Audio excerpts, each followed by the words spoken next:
you prepared today. And so I thank y'all for participating. Thank you. Thank you. And if you would remember,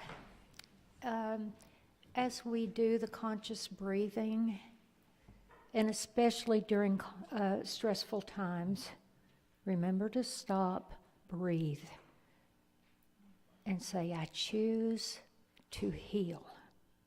I choose to heal. And that's not just over your body either. Body, mind, spirit, whatever. I choose to heal. It may be anxiety or worry.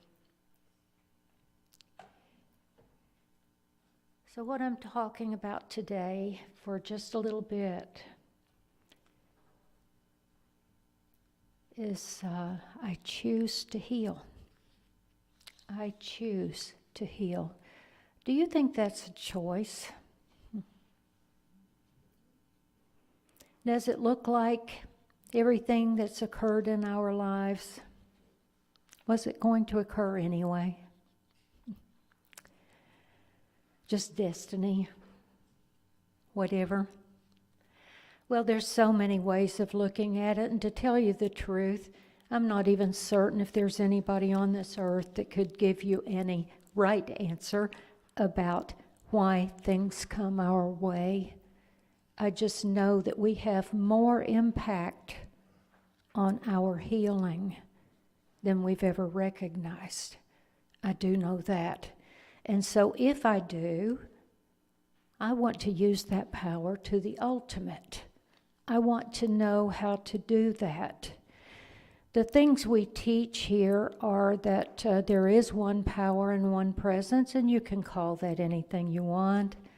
The river of life, energy, spirit, God, Yahweh. We each have a connection to that, and we connect through meditation, going within. We know that prayer works. This movement was built upon the power of prayer. We know that. And most importantly, and this is one of the things that I want to convey to with my walk with Spirit, is that we walk the talk. We walk it. And so when I feel that I can't, that means I need to take a rest and step back for a little bit. So we believe all those principles, and one of them is healing. This movement was based upon healing. And we know that the Fillmores both healed. She healed from tuberculosis, which nobody healed from in those days, in the late 1800s, but she did. And she did it through prayer and meditation. And sharing her light with others too, and showing them how to heal. There was a man named Bruno Groening. He caused a great stir in Germany in 1949 when he healed a boy that had severe muscular dystrophy. So when word spread about his extraordinary abilities, thousands of people started flocking to him, waiting day and night for him to appear to deliver soothing words and to help relieve their misery. And to a large extent, he did. Many were healed. Now, how did they do that? Did he have an ability that most of us don't have? Well, yes and no. Jesus said, what I've done, you can do. So perhaps Bruno was able to hold within a certain amount of light. Maybe he learned to do that as a child. Maybe throughout his adult life, he learned to hold enough light for himself and others so that even in his presence, they could heal. That's powerful to me, and I believe that. That happened with Jesus, didn't he? The woman that touched the hem of his robe and was healed. So we believe in that power and that presence, and sometimes it can come through someone who realizes his or her potential, that they have the light and the ability to heal others or to allow them to heal. So he really created several miracles around him, but tragically, the German medical establishment, they were so threatened by this gentle person, this Christ-like figure who never accepted money, didn't touch anyone, didn't prescribe medicine, gave God all the credit, took none for himself, and did not speak against doctors. As a matter of fact, he encouraged people to go to their doctor. Here's what I can do with you. I can share light with you, but continue going to your doctor. Don't quit taking your medications. We know how foolish that can be sometimes. If someone needs insulin, take it. Take it, please. Doctors are miracles too, and they're helping us to achieve healing. So please, don't turn away from doctors. So he did not tell people to go turn against their doctors. He encouraged people to see them. But the authorities accused him of practicing medicine without a license, and they banned him, of course, from performing healing.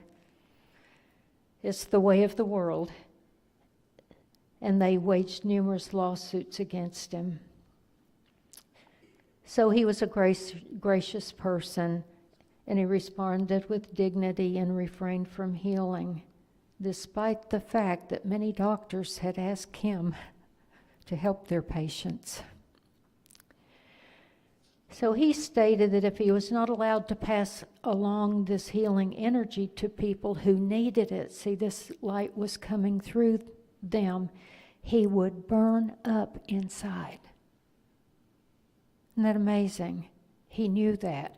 He knew that he had a light to share and that he needed to share it with others, but he made a commitment not to break the law. A Course in Miracles tells us, I'm under no laws but God's. Amazing, huh? Sometimes our human laws are not for our highest good, are they? So by 1959, he developed stomach cancer, and he passed away at the age of 53. And the doctor who performed the surgery on him announced that he'd never seen an organ appear so charred. Amazing, huh? So this ban on his healing is not surprising. Jesus offered boundless healing to people all the time, but the Romans and the Jewish religious leaders considered him a threat, and they crucified him, didn't they? The Wright brothers, did you know that their father was a fundamentalist preacher who warned his sons that their experiments to develop a flying machine were the work of the devil? If God wanted us to fly, he would have given us wings. Sounds like wisdom to me, doesn't it to you? We would never have advanced beyond anything if we had listened to people and their limitations and their worry that they're going to be passed up. Our defenses that we've built up over the years, well, it's never been that way before. When we're trying to say that some new thought won't work, well, no, the old ways will serve us forever. Let's stick with that. We're evolving, and we need to change and evolve along with that. We don't throw out our principles. We never do that. But some old ways just don't work anymore, do they? It was the most interesting thing coming in Friday. I like to come in on Friday mornings, and by the way, you're welcome. The musicians rehearse on Friday morning every week. They practice all week, but then they must rehearse together to produce these beautiful sounds, this harmony. And that's the way life works, isn't it? We must rehearse to have harmony. Anyway, as I was coming in, I was in the automobile by myself, and I had a vision of an apple cart being turned over. And a voice that said to me, you must turn over the apple cart. Take time to slowly decide which apples need to be put back in. So I know what that means for me. But what does that mean for you? As I said earlier, I listen to people, and the one thing they need to change is the one thing they're not willing to give up. Have you ever noticed that? Oh, well, I'm willing to go on this retreat, but so long as they tell me I don't have to give up this old thought or belief, I'm okay with doing anything else to change my life from the bottom up. Just don't touch that. That's my sacred cow. That's the elephant in the room that everybody knows about, but we don't talk about. And there's been a whole lot of that's gone on in the world. So, interestingly, too, I had someone had wanted to talk to me about some things how we could do some volunteering here at the church and change some things. And as she was talking, she said almost exactly the same thing. And I laughed, and I said, yes, I told her about my vision, and that sometimes you do. You just need to look around you. And sometimes it's your house. Look around. Take a clear look. And as I was looking, we were talking about the fellowship hall over there, and I walked over there, and my. Don't we have a lot of things going on here and a lot of stuff left in corners? Bags of books, you name it. And sometimes we need to take every bit of that out, as she said, and she encouraged that. Put it out in another room, whatever, and very selectively decide what you're going to put back. Well, we all know we have our families, and they come first, and we're going to do whatever we need to do to meet those obligations. That's our loved ones, and we have our lives with them. But if they're causing undue strain to you, or you're getting a knot, I can always tell I get a knot in the pit of my stomach. Does anybody else do that when you know you're going to do something you don't want to do? Something you dread, something somebody's asked you to do, you don't want to do it. Do you think that's good for your health? If you do, raise your hand. Anybody think that's real good for your health, that you got a warning, but you went ahead and did it anyway? We're talking about health of body, mind, and spirit this morning. How healthful is that? I remember when I was still in the corporate world, and we had a lot of complainers. You always do, in any organization you're in, you always do. And I remember when I knew it was my time to go, when I saw so-and-so coming down the hallway toward my office, and I felt like running. That knot in the stomach, you know what I'm talking about? Exactly. And we're here to talk this morning about how you're going to change your life, how you're going to go forward. We've gone through COVID. We've come out of it. We're okay. It's mostly over. Now, some of you have had some things happen. We have some defining moments, haven't we? We have an opportunity here to go forward with our lives. We have an opportunity. How are you going to heal? How are you going to heal? Use your breath. Do you eat appropriately? Do you do the right things? I was listening to NPR Saturday, and I wish I remembered the football player's name. Someone else, no, baseball player. Almost the same. Anybody hear that interview? No. No. He's written a book, Till the End, I think is the name of it. But as he was talking, I'm just listening to him, how many years he went on. He was one of the best pitchers, apparently, that's ever been in the National Leagues. How he went on for years, and he would pitch a fantastic game. The first thing he did was reach in the cooler on the way out of the dugout or the pit there and start drinking from there on for the next few days till training time got him out of it. And then he would train so hard, he said, that he would sweat out the alcohol. Then he'd go for a few days, get through the game, pitch a fantastic game, do the same thing all over again. Tried to have a family with that sort of practice too. But just like I said earlier, it wasn't the drinking that was the problem now. Never. That was never the problem. He tried to fix every other thing in his life. Every other thing. Except the drinking.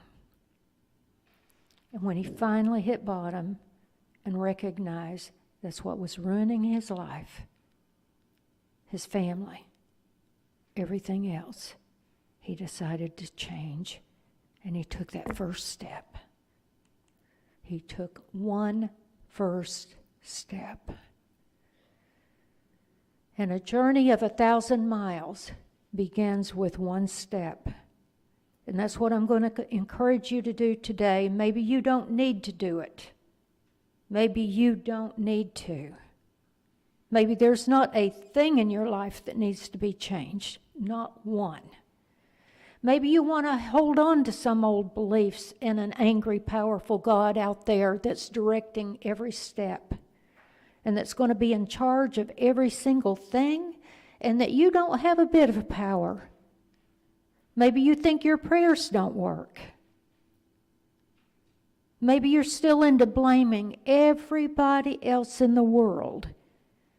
But guess who? You got to take responsibility for your life. And the only people that I'm going to make exception to this morning are those that are in an abusive relationship. And if you know somebody that's in an abusive relationship that's being harmed every day, you do whatever you can to encourage them to get out of it. Because somehow those people are so beat down, they can't hear these words. They can't recognize them or realize them. So we need to recognize we've got a healing need. Be willing to change. Recognition that everything we think, say, and do affects our healing. Do you believe that? I hope you believe that. It does. Spend time in quiet and prayer. Listen. Listen. Listen for the voice. Upset the apple cart if you need to. Sometimes we need to just dump the whole thing out and start over again. Release the things that cause stress and pain. Embrace the things that provide rest, restoration of your body, your mind, your spirit.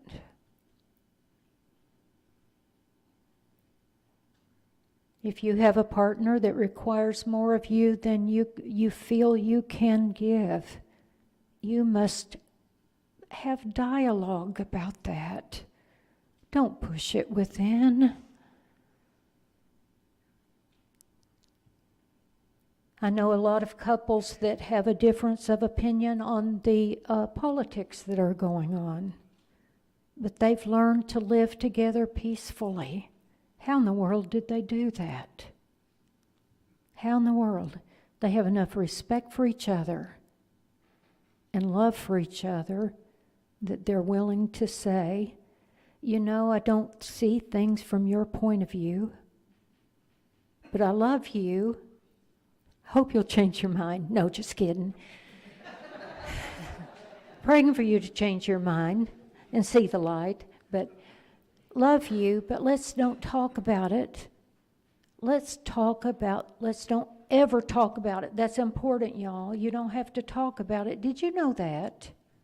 You don't have to be spouting off rude things. Did you know that? That's not spiritual either.